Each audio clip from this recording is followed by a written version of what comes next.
This is Ahead in Tech, career journeys of extraordinary people in tech and interviews that help you get ahead in your tech career.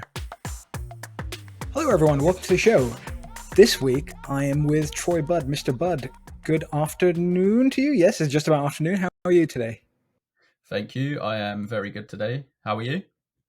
I'm great, thanks mate. Troy and I, we've known each other for a few years now, I guess. We worked together for, I don't know, I guess around 4, 5, 6 months, something like that.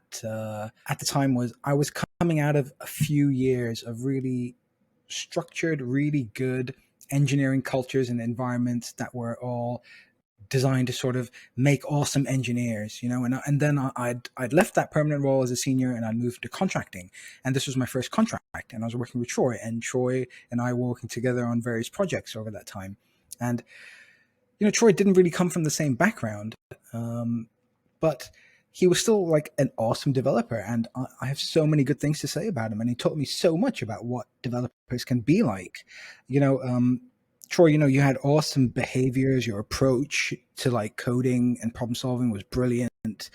You had a great passion and curiosity, and you were just so eager to keep learning and consuming new things. And that's what we're going to be focusing about today, as well as your career, of course.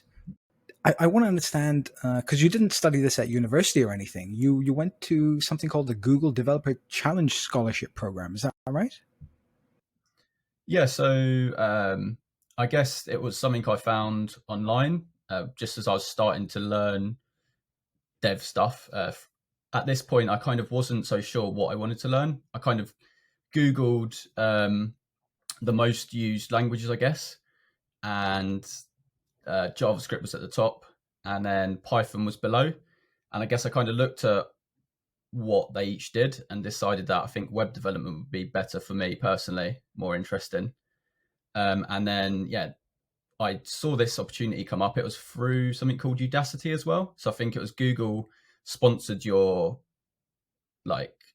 journey through Udacity, and I just applied. I think there was 200,000 people who applied, and then that got narrowed down into 20,000 people, which then you had like a 3-month challenge course where you had to kind of go through it, work with mentors, and complete like a set of work. Each had like 3 modules, and then you had to complete the end task at that. And then from that, they narrowed that down further to 2,000 people. And yeah, fortunately enough, I got into 2,000 people, and I feel like that was really big. Coming as a junior without any experience, that really helped me along. And what motivated your move into coding then? It's a really hard one because I guess I didn't really have a direction after I finished higher education. I did a HND in mechanical engineering. I wasn't really sure what I wanted to do, and then I guess a lot of thinking. I've always been quite passionate about computers, always been on a computer, so I thought coding. It sounds perfect. I mean, naturally use computers quite a lot. Normally, if there's a problem, I will fix it for somebody. So I guess it's just quite natural that I progressed onto coding, and yeah, I think it was a great decision, really. It was definitely a great decision, and a great decision for you. I mean, you definitely got the knack for engineering. Um, and were you then thinking, I mean, I guess you were a very young man at that time, you're still a young man now. Were you thinking, well, this is going to be a good career for the future? All I was thinking about, I guess, when I first started is this something that I'm going to enjoy? And I think as soon as I started it, I realized, yes, this is something I'm going to enjoy, without even thinking about the career aspect of it. And I guess if you enjoy something, you become better at it. I feel like if you don't really enjoy it, you're not going to put in the time to learn and spend extra time. And whereas if you enjoy it, yeah, you're going to progress a lot quicker, I guess. This is great. This is exactly why I needed to have you on to have this conversation, because I want to get into your mindset. You've got the right kind of attitude for this, but it's like it wasn't baked into you. No one's taught you this. You just are it. So now, talk me broadly through your career moves. So you worked at, like, I think you've had 3 engineering roles leading up to this, your current one, front end engineer at OVO, which you can tell me about later. Um, Walk me through your mindset. Like, what puts you into that first role, and then what propels you to the second, and now your third? Yeah, I guess breaking into the dev market as a dev, whatever it's called, workplace as a junior was pretty hard. I feel like I got quite lucky with my first place cherry. Um, yeah, it was a great little company just to get down into London and kind of dip my feet in the water. And then I feel that got me super energized to learn. So I guess from there, after 6 months, I kind of felt like it was coming to a bit of an end. I wasn't working on anything interesting. I wasn't learning much. So then I moved to a company called Dennis Advertising or Publishing, sorry, which is quite a much bigger company than the first company, and that had a great tech stack with React and GraphQL at the time. And I guess what I realized at that company is, although I'm a web developer, I don't really enjoy static sites. Um, I guess the thing that interests me more is kind of like apps and developing interesting features, not just a static site with content and navs and stuff. More kind of developing a product on the web. So I guess after 6 months of that, I realized, okay, this is what I want to look for. Found my current company, OVO, and yeah, it's been great from there, I'd say. Yeah, tell me about OVO because I hear good things about it from you as well as other people, and I hear they've got a really good engineering culture. Yeah, yeah. I mean, this is the first big tech company I've been at, and I'd say, yeah, it's so different to everything else. You've got a huge dev presence. You've got front end channels. We literally have like front end events each week where people present stuff. Lots of different dev teams, a lot of communication between the two, between everybody. And I guess, yeah, it's just a lot of really interesting problems to solve. And it must be, in contrast to your previous two roles, it must be quite structured and they're very well oiled and experienced at raising engineers. Yeah, exactly. I think that's one of the biggest benefits is there's quite a rigid structure in place. So you can see the next level of progression. The career progression is really good. You can see what you need to do to get to the next level, which I feel like sometimes in the company it doesn't have a structure. It's quite hard to know how do I progress. You can be doing the same sort of stuff all the time and not feel like you're getting anywhere. Whereas I guess when you have a structure in place, you kind of know, okay, this is what I need to be doing to achieve that, and then you can set goals and aim to be there, I guess. I guess progression, then it sounds like, is an important thing to you. Yeah, yeah. I feel like I don't know. I feel like most devs are like this, but I guess I don't really like it when you're stale for a while. I feel like at least personally, I like to always be learning, at least knowing that you're getting better. So I want to know that this point this year, I'm much better than I was last year, and yeah, that's huge, I'd say. What is your view on promotions then? Are you're like a mid-level engineer now, or are you senior now? Uh, they have kind of like S band, so I'm S3. I guess it's kind of like mid senior. And do you have promotions on your horizon? Is this something you're actively working towards? Is Are you happy with your progress? Yes, actually, I've just been promoted kind of a month ago, and Oh, that was, congratulations. thank you. That was an interesting experience. Um, I guess, yeah, I guess I'm already looking towards the next level. Because I feel like if you're not looking towards the next level now, I could waste a whole year and not make any progress on what I need to do. Um, so yeah, I've already looked at what I need to do, and I guess that ties in with everything I do now is trying to achieve the next level, I guess. So everything I do, I can tie what I need to do in with what I'm doing. That's a great outlook, and it's exactly where you should be, where your head should be. Because you need to. You're working, for a career, for betterment, right? You want to keep climbing the ladder, right? And you need to be clear on what you need to do. Yeah, for sure. But so now at this stage, are you mentoring others, or you have greater responsibilities in terms of the tech stack? Um, well, what is good about OVO is teams are kind of left to decide their own things. There's not really an overwatcher kind of telling you what to do. So although I've been promoted to the next level, I'm still kind of doing very similar things. So um, if you want to be, you can be including everything from the start, so the design of the product or new feature, to the end of like testing and thinking about user feedback and stuff. So that's something that's basic we all do in my team. So we're all covering quite a few bases, even though we're only developers. We're still thinking about other things. Oh, cool. Okay. Um, Now, my experience and what I think most people's experience will be with uh, is with promotions comes a creeping amount of imposter syndrome. Do you have you in your career ever felt like an imposter through the years? Has it changed, and how?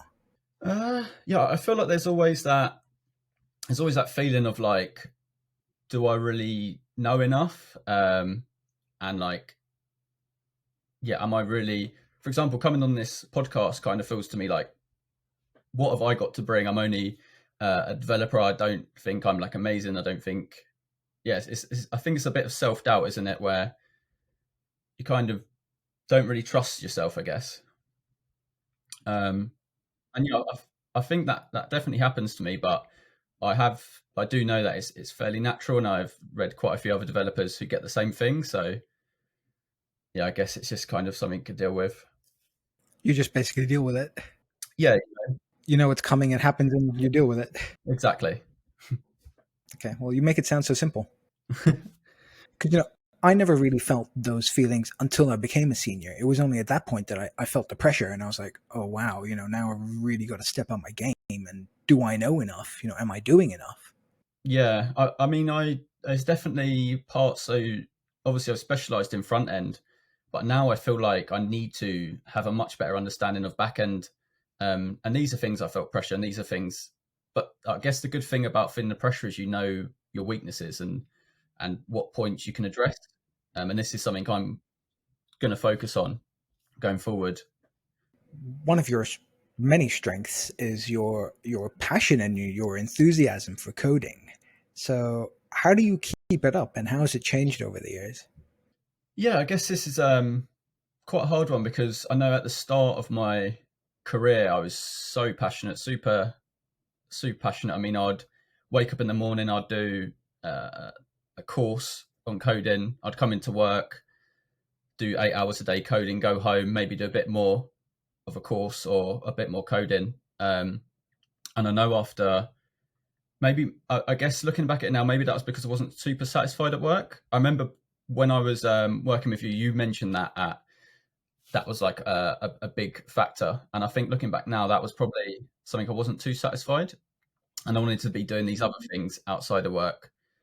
But I guess when you work on it 8 hours a day every day for years, I guess the passion slowly goes down. I mean, although I still enjoy, I love coding. I couldn't imagine myself nowadays waking up and doing a course and then coming into work and coding and then more at home. Because you would But I always be think talking about the podcast you were listening to, the latest video, the book that you read, or the blogs that I should be reading, and the meetups you're going to. I don't know where you found the energy. that's the thing. I guess it's so exciting. You just feed off it all, and yeah, I feel like with Corona over the past year, that has definitely impacted it a bit. It being working from home 5 days a week, not getting all the interaction. I feel like that definitely brings it down a little bit. Not being able to go to meetups or anything like that, yeah, definitely impacts it. Um, but yeah, I guess as long as you still enjoy it, then it's never going to go really. But so you were saying to me that you feel like your passion is waning slightly, and I guess you're attributing it somewhat to the lockdowns. But how are you like actively trying to combat that? Are you like doing things to keep you more in the game, or or are you happy with your changing attitude? Yeah, I guess I see it as fatigue. Um, I guess it's like fatigue slowly building up over the years, and I guess a lot more over the pandemic. Um, and I guess one great thing, I don't really feel like I'm missing out too much. One great thing we have at OVO is we have what's it called, a 10% day. So every 2 weeks on a Friday, depends what team you're on, but every second Friday you get to basically do whatever you want. So if you want to learn about something or take a course, you can do that. So I guess spending 8 hours or 16 hours a month on that sort of thing also helps me feel like I don't need to be spending all my time outside of work um, learning about other things. What cool things are there to be learning about right now? I guess there's quite a few. We've recently started using React Query, which we moved from RxJS and Redux, and yeah, React Query has been amazing. So simple. In terms of other things, I guess I'm I as I said, I want to learn. I haven't really been keeping up too much in the front end stuff. I guess I'm happy with React, TypeScript, React Query. Um, as I said, now I want to move on to AWS, and um, we I just want to understand stuff like that. Like we use Kafka, which I don't really know anything about, and stuff like that. Really. It's really interesting to hear about React Query. I'm definitely gonna have to check that out. Oh yeah, it's great, really good. It fits perfectly in with React, I guess. And just, I mean, we basically switched over, and RxJS and Redux was so much boilerplate. I think I removed about 15,000 lines of code, and I guess the replacement with React Query is probably less than 300 or something like that. Yeah, really good. That sounds great. Now, so you mentioned the lockdowns and the pandemic, and it sounds like it has affected you. Yeah, yeah, I'll definitely say. I guess there's been benefits and bad things, I guess, because the benefit is working from home now. It's been widely adopted. And I personally can't imagine going into the office 5 days a week anymore. It's just getting rid of the commute and all that stuff. It's so much better. But I guess it's how to manage being indoors 5 days a week. Obviously, you can go out and stuff, but it's not the same as having human interaction every day and being surrounded by other people who you can kind of feed off and bounce off together. I think that's the main thing that suffered. But then I guess there's that balance of like, I don't want to go into the office because the commute's horrible, but then I also want to go in because it's like you get to work with people. So I guess it's still about trying to find that balance, which I don't think I've fully found yet. Okay. And I mean, basically everyone's in the same sort of situation. You know, very few people say anything too different to what you're saying. And are there things that you folks are doing there to tackle these problems? Are there things you're doing personally? Because I know you were a very outdoorsy and very energetic person, and you love interaction with people, Yeah, right? yeah. I guess I still keep my personal stuff up, like going outside during the pandemic. I mean, I made sure I went for a walk every day, and that was a huge thing which boosted my mind state for sure. I find if I don't go out for a while, that it can really start getting affected. But I guess as a Ovo hasn't said anything about coming back to the office, it's more of like a team decision. So I think we're going to start doing maybe once a month to see how everyone feels, and then maybe start a bit more, I guess. But yeah, it's that balance, isn't it? Like I can go into the office every day if I want, but I guess I choose not to. Well, our lives are so much nicer not having to commute. But then, yeah, really, really sucks to miss those,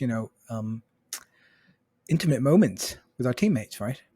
Yeah, yeah, that's the main thing I think, and it's so much easier, right, to communicate. You can just go up to someone, speak to them instead of maybe having to drop a Slack message. Um, and yeah, speaking in real life is obviously a lot better than over a screen, I guess. And the social aspect of it as well, because there were so many social things going on, in engineering teams, right? And then in all these companies in London, right? Have you replaced any of those with like virtual events? Yeah, we started replacing them with we'd do like every Friday we'd do like a fun day where we'd maybe play games as a team or something. But I guess it's just not the same. I think it's not the same as being in person. Maybe going to the pub after work, having a few beers. It's just I don't think there's anything at the moment that we found that's filled that gap. So then for you, basically, that has to happen again at some point, right?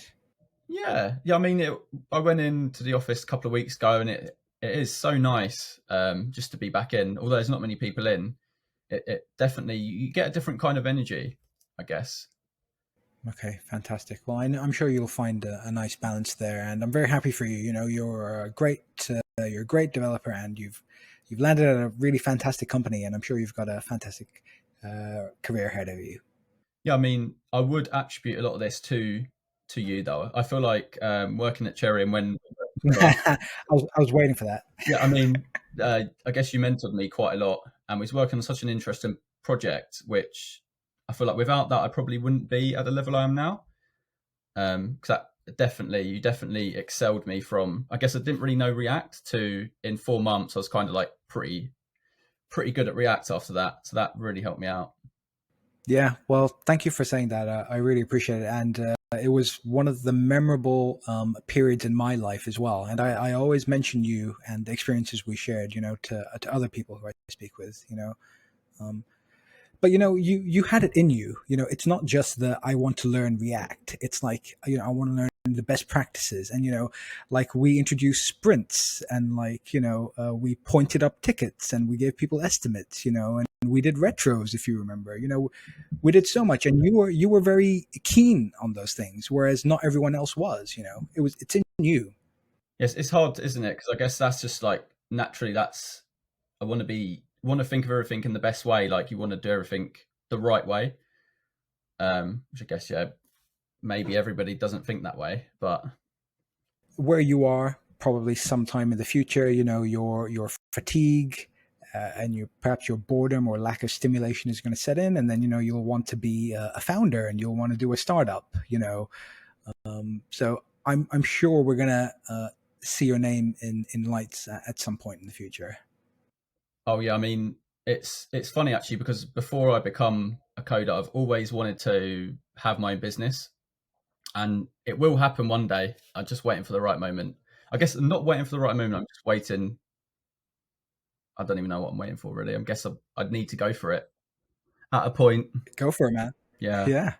If if you've got the ideas, and I know you've got a lot of ideas, and you're very entrepreneurial as well, you know, you should go for it. maybe I will one day. Okay, awesome. You let me know when that happens, and make sure I get a nice little share of that pie. Awesome, Troy. Thank you so much. This has been brilliant. I really appreciate your time. But before I let you go, I need the joke of the show. Okay, so why do spiders make excellent developers? Why do spiders make excellent developers? Because they're great at debugging. They're great at debugging. Okay, nice one, Troy. Thank you very much. Perfectly suitable joke.